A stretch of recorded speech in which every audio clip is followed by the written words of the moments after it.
at a certain point of the show, here comes out of the crowd this Amazon of a woman and begins shaking Terry Runnels like a rag doll. There's that moment again! That moment, a huge moment! This man hugging Chyna and shaking her like a rag doll! I remember my wife said, "Oh my God, who is this woman? Is she from the crowd? She's going to tear Terry Runnels apart." Who is this person? Through the arena, I saw her and I went, holy cow. That's probably the most impressive girl I've ever seen. I'll never forget the first time I saw Joni. She was stunning. That was the only word I could think of. Stunning. No one had ever seen the likes of her before. In my mind, we haven't seen the likes of her since. When I first met Chyna, well, she was with Hunter. Chyna was somebody that doesn't drink or do drugs or anything like that. And the rest of us, after the show, all we did was drink and take pills. And I would be traveling with them. And, you know, Hunter and Chyna's relationship seemed good, like, on the surface. Joni and Triple H were together for quite a while. Joni was loyal to him. She loved him. She was very much in love with him. I remember the first time they walked into my house. It was almost bigger than life. But they were perfect together. I think he loved her just the way she was. Honestly, was Hunter the love of your life? Very much so. I was very, very much in love with him, yes. I don't think it was a secret that they were together. I think people were just taken back that somebody like Paul, for whatever reason, would choose to have a relationship with somebody like Chyna. She got a lot of flack for the way that she looked, not just because she was huge, but because she had a certain sense of masculinity, and the fans loved to hate her. Put her down on her knees where she belongs. Oh, come on, Rob. I've definitely seen pressure of losing weight, getting implants, taking steroids. I've seen that way too many times. She definitely wanted to have more of a feminine appeal. And I think that she felt that the only way she could do that was surgically. You had your jaw reconstructed to look more like a woman. True or false? I had reconstructive surgery on my jaw for an underbite that I had. Oh, I see. So it isn't about you looking more like a woman. No. I think she felt like that was the last piece that she had to take care of in order to get to a sense of self-acceptance. That not only was she big and strong and muscular, but that she was very feminine and could be sexy. I think I display an enormous amount of femininity. Oh yeah, I'm not saying that, but the look right. is one of... The look is strength, and I think, to me, what Strength demonstrates... is a male word. A male word. Strength is a male word, because I think that women are afraid to show strength because they get chastised for it. And society likes beautiful women, and so she did what she needed to do.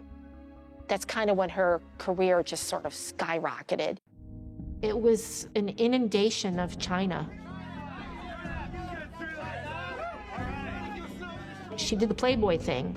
When I did my Playboy, I made more money doing one Playboy than I had in 5 years cumulatively of working for the company. She did feel a lot of insecurity because she'd say, oh my God, I just do not fit in with these beautiful women. But they all thought she was awesome. If you do happen to pick up an issue of Playboy, after you see my ass, you can kiss it too.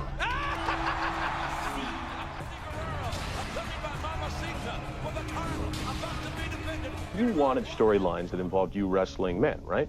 And Vince, for the most part, wanted you to wrestle against women. Was that at the heart of one of the problems? Yeah, my character was going backwards. For 6 years, I had wrestled men, and then all of a sudden, I wasn't supposed to fight the guys anymore, and I was supposed to be this women's champion, and who was I going to fight? But is it possible that the public does not want to see men losing to women? Yeah, but there was nobody there at that point that didn't want to wrestle me.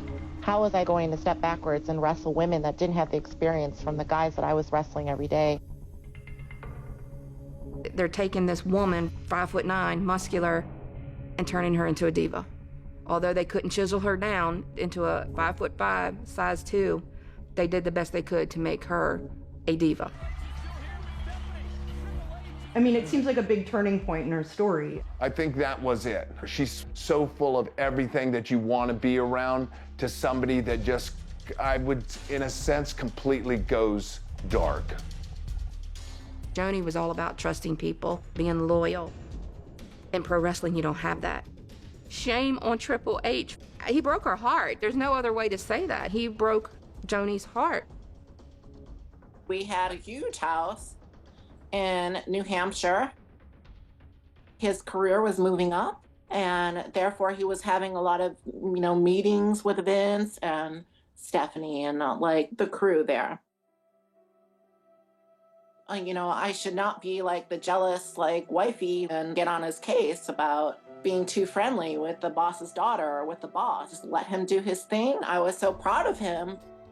By the time, Triple H and I started our on-screen storyline, we just sort of had great chemistry, and it just went from there.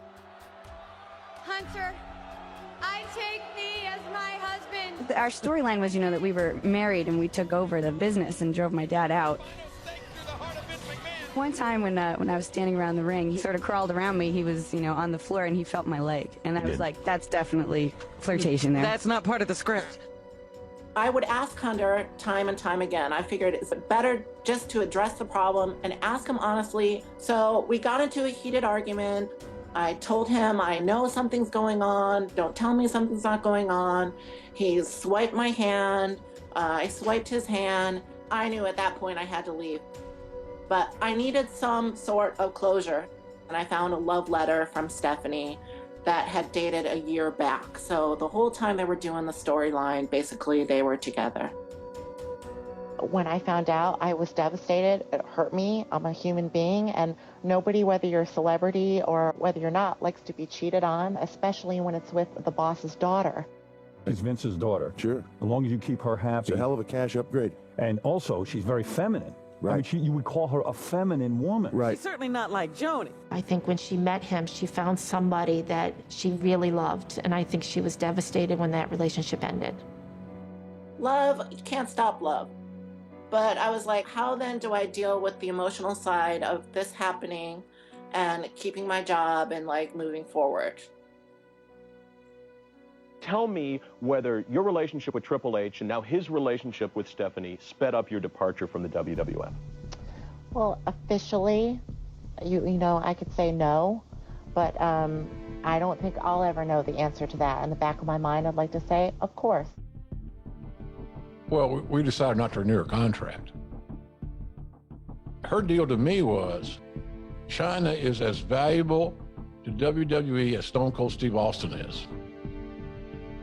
Because I did feel that I was top talent there, and I was included in every other aspect as far as top talent was concerned, except for financially.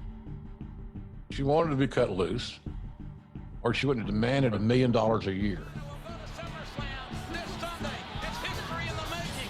When the WWE decides to part ways with somebody, there's always the excuse. Oh, they got too big for their ego. They got hard to deal with. They wanted more money. Out of the thousands and thousands of people I worked with, she'd be the last one to have an ego when she had every right to have an ego. I was sitting in a Jerry's Deli eating lunch, and a fax mysteriously went to Jerry's Deli, and it was from the WWE, and they said they wouldn't be needing me anymore. It's something that the company's actually very good at doing, and they did it with Joni, which is that once she was let go, it's like she was completely erased.